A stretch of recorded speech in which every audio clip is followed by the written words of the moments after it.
പലതരം സ്കാമുകളെ കുറിച്ച് നമ്മൾ കേട്ടിട്ടുണ്ടാവും. എന്നാൽ ഒരു രാജ്യത്തിൻ്റെ പ്രസിഡന്റ് തന്നെ ഒരു ക്രിപ്റ്റോ സ്കാമിന് വേണ്ടി ഇറങ്ങിത്തിരിക്കുന്ന ഒരു കാര്യം അധികം ആരും കേട്ടിട്ടുണ്ടാവില്ല. ഇലോൺ മസ്കിൻ്റെയും ട്രംപിൻ്റെയൊക്കെ മെയിൻ ആളായതുകൊണ്ട് തന്നെ എക്സിലൊന്നും ഇതിനെക്കുറിച്ചുള്ള ഒരു വാർത്ത പോലും ആരും പറയുന്ന പോലുമില്ല. എന്ത് സ്കാമാ പുള്ളി ചെയ്തു വെച്ച് കഴിഞ്ഞാൽ, മീം കോയിൻസിൻ്റെ ഒരു സീസൺ ആണുള്ളത്.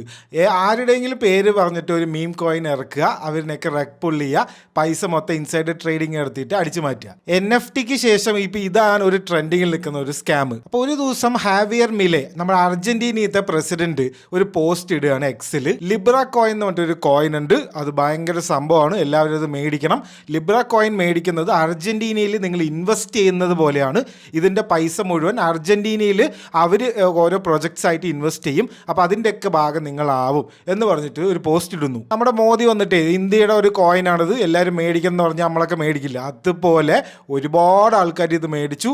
ഈ ചാർട്ട് നോക്കിയാൽ മനസ്സിലാവും, ചെറിയൊരു കോയിൻ ആയിരുന്നത് 4 ബില്യൺ മാർക്കറ്റ് ക്യാപ്പ് വരെ ആയി ഒരു സമയത്ത്. അതിനുശേഷം എന്ത് സംഭവിച്ചു? സാധാരണ സംഭവിക്കുന്ന പോലെ തന്നെ ഇവരുടെ കയ്യിൽ കുറെ കോയിൻസ് ഉണ്ടാവുമല്ലോ, ആ കോയിൻസ് അവർ ഇൻസൈഡർ ട്രേഡിങ്ങിലൂടെയും സ്നൈപ്പിങ്ങിലൂടെയും വിറ്റ് ഒഴിവാക്കി. അത് അങ്ങോട്ട് ഇടിഞ്ഞ്, ചാർട്ട് അങ്ങോട്ട് ഇടിഞ്ഞ് താഴേക്ക് എത്തിയിട്ടുണ്ട് ഇപ്പോൾ. അപ്പോൾ അവർ നല്ല വിലയുള്ള സമയത്ത് ഇൻവെസ്റ്റ് ചെയ്ത ആൾക്കാരുടെ മൊത്തം പൈസ പോയിരിക്കുകയാണ്. പ്രസിഡന്റ് ഹാവേർ വന്നിട്ട് പറയുന്നത് ഇത് ഞാൻ അറിയാതെ ചെയ്തതാണെന്നൊക്കെ പറയുന്നത്. പക്ഷെ ഇതിനെക്കുറിച്ചുള്ള ഡീറ്റെയിൽഡ് വീഡിയോ കോഫീസിലെ അണ്ണൻ പോസ്റ്റ് ചെയ്തിട്ടുണ്ട്. കുറച്ചുകൂടെ കാര്യങ്ങൾ അറിയാനുണ്ടെങ്കിൽ ആ വീഡിയോ പോയി ഒന്ന് കാണുക.